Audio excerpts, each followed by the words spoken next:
Throughout its 27-year history, the National Hispanic Media Coalition has been all about making sure positive images of Latinos are seen everywhere. It's devoted itself to making media workplaces more diverse and to making sure that new telecommunications policies work for Latinos and people of color too. But the last 5 years have been all about ridding the airwaves of hate speech. Not everybody's coming here to cut your lawn. Some people are coming here to cut your throat. Criminal illegal aliens are sent across the border, deported, and are returning and then murdering police officers. You would think that we were the cause of the economy going downhill, that we were the cause of education standards falling, that we were the cause of health problems and so forth. It got really ugly. Tonight, swine flu spreads from Mexico to the United States. Is this the latest border crisis? Does that mean I'm going to have to call this the Mexican flu? Let back! Let back! Illegal aliens are bringing in smallpox, diphtheria, yellow fever. These are diseases. If there's hate speech saying Latinos are to be blamed for all these terrible things, what's going to result if not more violence against Latinos?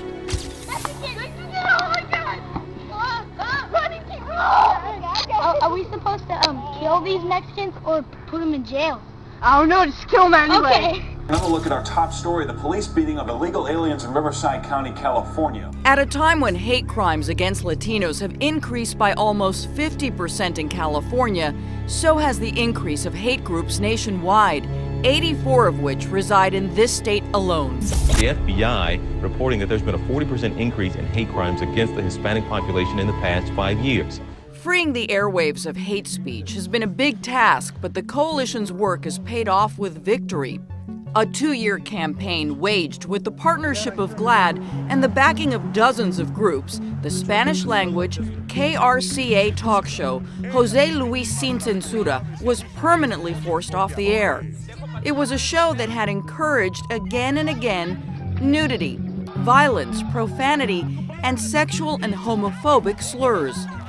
The way they discussed gays and lesbians were the cruelest, the most vulgar of situations possible. Yo creo que no, porque es puñal. It's very hurtful. It makes you feel like you're less than. You know, it sends a very clear message. You are not as important as other people because I can use this word about you and you won't fight back. GLAAD and the coalition used the tools of democracy. They filed a complaint with the FCC. They mobilized thousands of people to sign petitions, and they persuaded a number of advertisers to pull their ads from the show. In very short order, they started feeling the heat. So when you have that kind of pressure, it works and you get results. So we got the results that we wanted. The show is no longer in the air and it's not going to be on the air anymore. Johnny Kent, KFI, AM 640, more stimulating talk radio. The coalition also led a year-long campaign to take KFI's John and Ken show off the air. Along with 40 local and national community organizations, the coalition said the duo demonized and victimized the Latino immigrant community and other groups, and trafficked in hate and extremism for the sake of profit.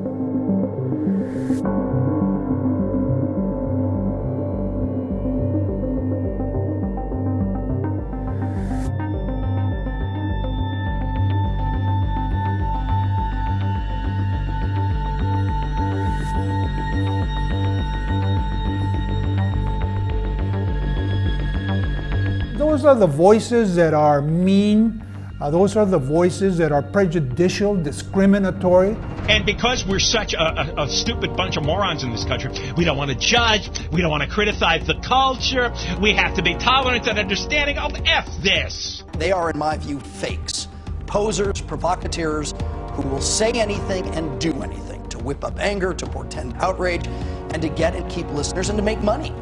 In 2011, right after the California version of the DREAM Act passed, John and Ken urged their listeners to call the cell phone number of Jorge Mario Cabrera, a Latino immigrant rights activist. They broadcast his number, and Jorge received more than 450 hateful phone calls, Some even threatened his life.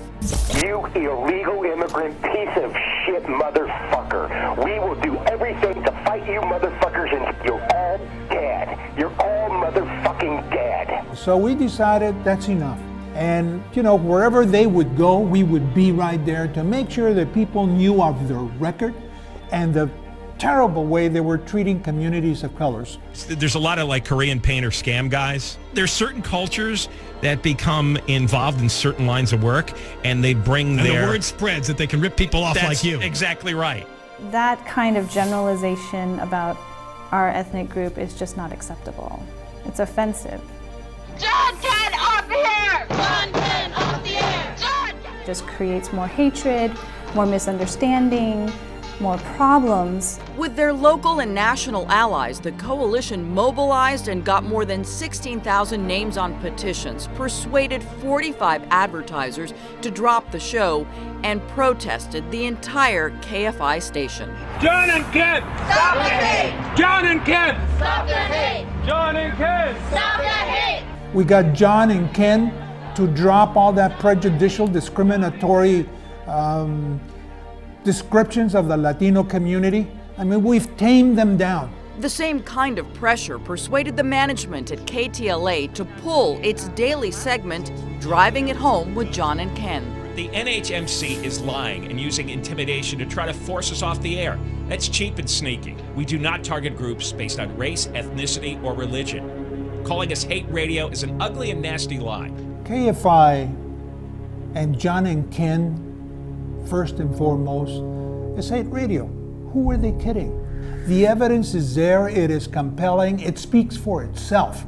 The Los Angeles City Council agreed. Last year, it condemned racist and sexist language in the media and specifically called attention to John and Ken's controversial remarks. It's ugly, it's violent, and they're inciting others to violence. We're not stopping. We're not stopping. Wherever we find this kind of discriminatory, unbalanced, one-sided kind of rhetoric, we will be there. Meanwhile, the coalition commissioned 3 academic studies detailing the role of media in breeding hate, and in them, the UCLA Chicano Studies Research Center found this: that hate speech is pervasive in U.S. media, that big media outlets perpetuate hate through social networks, and that hate is harmful to our health. The coalition also commissioned a groundbreaking national poll from Latino Decisions on the impact of media stereotypes of Latinos on non-Latino Americans. For the first time, we were able to find that when you actually watch a clip that's negative, that exposure directly leads to holding negative attitudes. We ain't got no badges. We don't need no badges. I don't have to show you any stinking badges. These portrayals of Latinos in the media are very damaging to the way that the average American views Latinos. It causes them to reinforce those stereotypes that they have. In 2003, when there weren't many Latinos writing for primetime network TV, the National Latino Media Council created its own television writing program administered by the coalition. In 9 years, 90 alumni have completed the program. In the 2011 television season, 10 of them were hired on network shows, and for the 2012 season, 7 writers were staffed. After I got into the program, I met ABC, Disney executives, and NBC executives.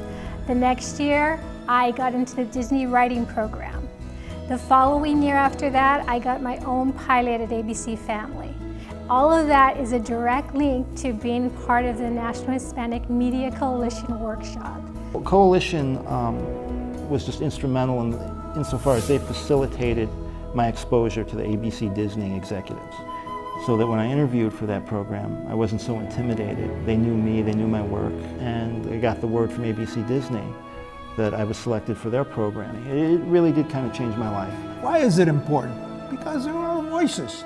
Because some of them, within the next 2 to 3 years, are going to be showrunners. They're going to be the creators of programming that talks about us.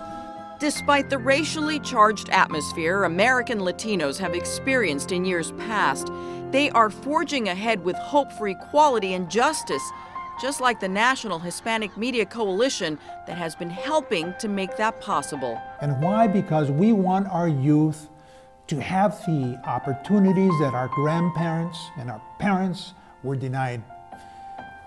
We want them to have the voice to tell our stories. This is the best moment of our lives. We made the difference in the elections. So it'll be out to the next generation of leadership to keep this going, to keep these thoughts alive, that we are providing a service that our community needs, enabled to respect itself, to be sane, to be healthy, and to succeed when it can.